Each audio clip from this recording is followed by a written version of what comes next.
to a major statement coming in from a former Prime Minister, the so-called former Prime Minister of POK, that once again exposes what's happening there.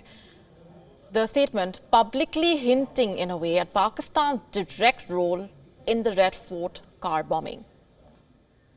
Addressing the POK assembly, he declared, in fact, the leader who is the former Prime Minister, the so-called former Prime Minister of POK, made that shocking statement on the floor of the assembly that they will continue to hit India. Pakistan's government has not officially commented on those remarks, but Defence Minister Khwaja Asif has turned up the temperature, warning that an all-out war with India cannot be ruled out. He also claims that Pakistani forces remain on full alert.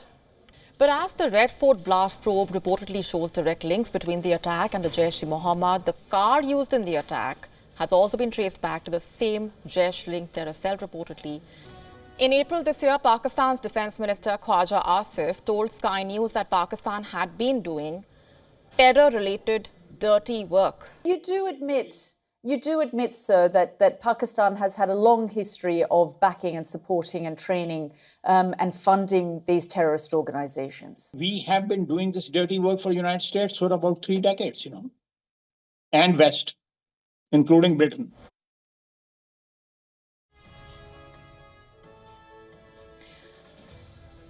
That was a remark he made when he was asked whether he acknowledged Pakistan's history of supporting, training and funding terror groups.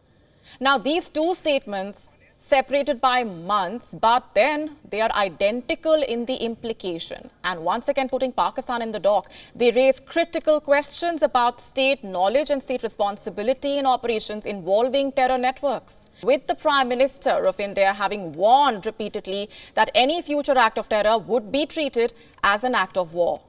The Pahalgam terror attack, when Pakistan-based terrorists targeted Hindu tourists, killing 26 people in cold blood after asking for their religion. And in response, on May 7, India launched precise strikes under Operation Sindoor, targeting terror infrastructure across Pakistan and Pakistan-occupied Kashmir. And Pakistan, in retaliation, attempted attacks on Indian military bases. India responded firmly to those provocations, demonstrating the readiness and the resolve of the armed forces. And the hostilities were finally ceased following the talks between the Directors General of Military Operations from both sides, resulting in that agreement to halt the military actions. To stay up to speed with the latest news, download the WION app and subscribe to our YouTube channel.